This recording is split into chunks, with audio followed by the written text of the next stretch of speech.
Ndugu zangu, Mungu ndiye muumbaji wetu, lakini pia Mungu ndiye muumba wa vitu vyote, ila amemuumba mtu kwa namna ya pekee. Katika kitabu cha Mwanzo tunasoma kwamba Mungu alimuumba mtu kwa sura na mfano wake.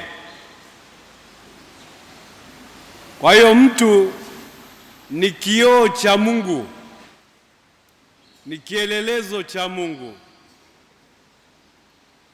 Mwanadamu amejaliwa roho ambayo ina akili na utashi. Kwa akili yake mwanadamu ana uwezo wa kutambua yaliyo kweli. Kwa utashi wake mwanadamu ana uwezo wa kuyatambua na kuyabainisha yaliyo mema, yaliyo matakatifu, yaliyo adili. Na kwa kuwa mwanadamu amejaliwa akili na utashi, amepewa pia jukumu la kuishi kulingana na hadhi yake.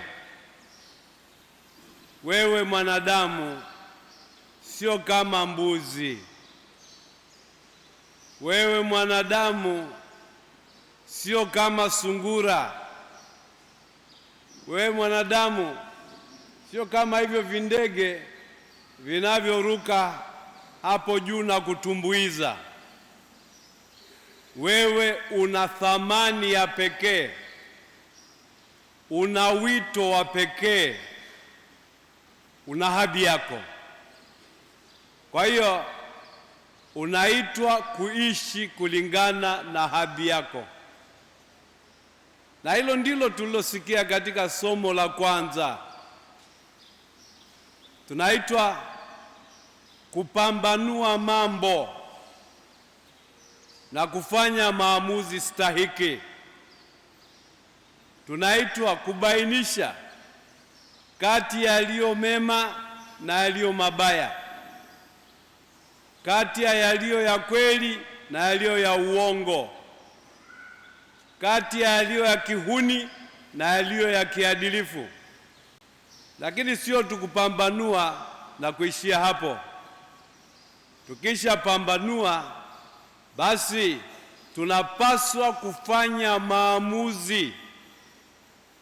maamuzi yaliyo mema, maamuzi yaliyo sahihi, maamuzi yenye kumpendeza Mungu. Kwa hiyo, enyi Mkristo wa Michungwani, narudia tena, tambua wito wako, tambua hadhi yako, tambua wajibu wako, na ishi kulingana na hayo. Usipofanya hivyo, yatakupata ambayo si mazuri. Usipofanya hivyo, utajikita upande wa shetani, upande wa mwovu, upande wa mpinzani. Na unaitwa ufanye hivyo sio kesho, kuanzia leo, kwa sababu hii leo ni zawadi ya Mungu kwako. Kwa hiyo ishi hiyo fursa aliyokupa Mungu na tenda yampendezayo Mungu. Katika somo la Injili, Bwana Yesu ametufundisha mambo kadhaa. Kwanza, ametukumbusha kwamba yeye ni utimilifu wa ufunuo. Yeye ni utimilifu wa Torati, na sio tu Torati, na manabii pia. Kwa hiyo ufunuo wote wa Mungu unatimilika katika Kristo.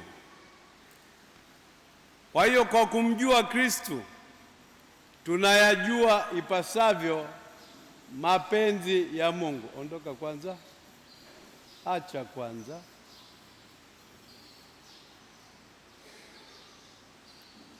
Ukimjua Kristo unayajua mapenzi ya Mungu, na ukiyajua mapenzi ya Mungu yatekeleze, yatimize, yazingatie. Katika somo la Injili pia Yesu ametufundisha umuhimu wa kutubu, umuhimu wa kuongoka, umuhimu wa kuacha dhambi. Hatukuitwa tuwe watumwa wa dhambi, tuwe watumwa wa giza, tuwe watumwa wa uovu. Tumeitwa tuwe watoto wapendevu wa Mungu. Na kila siku ya maisha yetu inakuwa ni wito wa kuongoka, wa kuacha dhambi, wa kukua katika fadhila, hivyo kwamba maisha yetu yasisakamwe na vivuli na giza. Ndio maana Yesu ametuambia, jicho lako likikosea ling'oe. Lakini hapo Yesu hakuambii kwamba ujifanye kuwa chongo. Katika maisha yako kuna mambo ambayo yanaweza yakawa ni kikwazo. Achana nayo.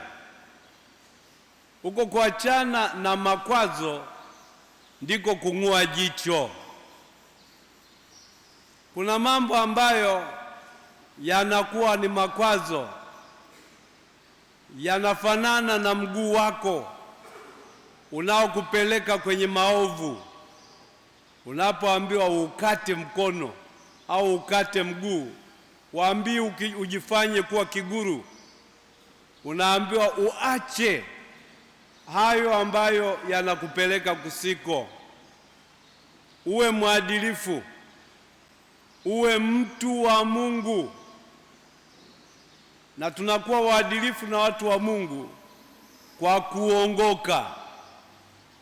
Na kila siku ya maisha yetu ni fursa ya kumwongokea Mungu. Ni wito wa kumwongokea Mungu.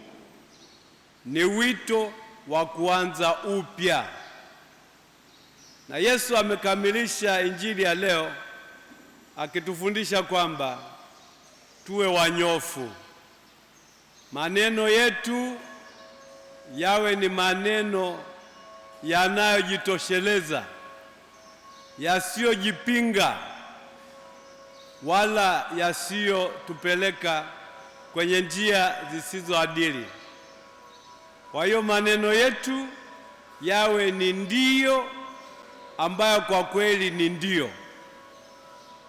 Usiwe na ndio ambayo inapindapinda, iko hivi na vile. Usiwe na ndio ambayo ni ya kulabdisha. Sema ndio ya kweli. Na ukisema hapana, iwe ni hapana ambayo ni hapana, sio labda hapana, labda ndio. Hapana. Ukiwa unalabdisha hivyo, wewe ni chukizo kwa Mungu. Ndugu zangu, sisi tuliosikia neno hili la Mungu leo, tujipange kulitafsiri katika mwenendo wa maisha yetu. Leo, kama nilivyosema mwanzo wa adhimisho hili, tunaadhimisha mambo mawili makubwa. Kwanza, kumshukuru Mungu kwa zawadi ya kutabarukiwa kanisa hili. Siku ya kulitabaruku niliwapongeza kwa kujenga kanisa zuri, na nikawaambia kwamba ninyi wenyewe muwe wazuri kama kanisa lenu, kwa sababu kila mmoja wenu ni kanisa, ni hekalu la Roho Mtakatifu. Kwa hiyo simama kidete, utambulike kama hekalu la Roho Mtakatifu, hekalu pendevu, hekalu safi, hekalu takatifu. Lakini pia niliwaagiza kwamba kila mwaka ile siku ya kutabarukiwa kanisa hili itakuwa ni sherehe ya kiparokia. Katika kanisa tuna sherehe mbalimbali, lakini kila parokia ina sherehe mbili ambazo ni maalum kwa ajili yake: sherehe ya kutabarukiwa kwa kanisa na sherehe ya somo wa parokia. Hayo ni maadhimisho yenu ambapo mnamtukuza Mungu kama wana wa michungwani. Unajua kwamba huwa sioni michungwa nikija hapa. Ni sherehe yenu wana michungwani, sherehe ya kutabarukiwa kwa kanisa na sherehe ya somo wa parokia. Niwatakie na niwapongeze kwa kutabarukiwa kwa kanisa lenu.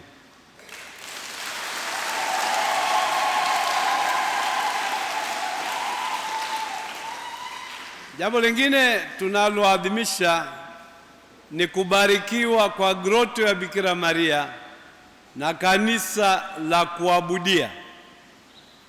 Katika kanisa hilo tutaweka Ekaristi Takatifu, mwili na damu ya Bwana, ambayo ni uwepo wa Kristo kikamilifu kati yetu.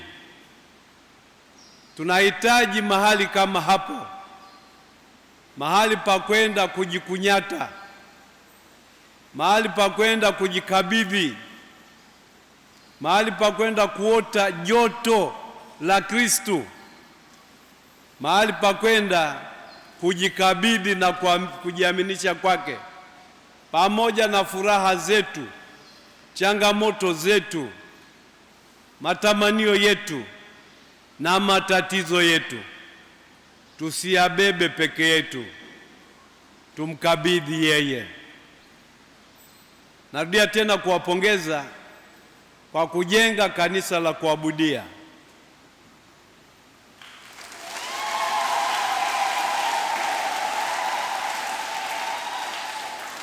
Narudia tena kuwaangalisha, wako watu ambao wamejenga kanisa la kuabudia, ukienda ukuti mtu ndani ng'o, unakuta Yesu yuko peke yake, anaota baridi yake. Sasa ninyi wana michungwani, msifanane na hao. Mkijenga kanisa la kuabudia alafu mkaliacha hapo amwabudu Kristo, mnadanganya, mnageresha, mnamfanyia Yesu mizaha. Kwa hiyo paroko, naomba mjipange kusudi kila siku nikija hapa nikute kuna mtu au watu kule wanaabudu. Na mnahitaji sana neema, baraka na ulinzi wa Kristo. Nami nawaombea neema, baraka na ulinzi huo.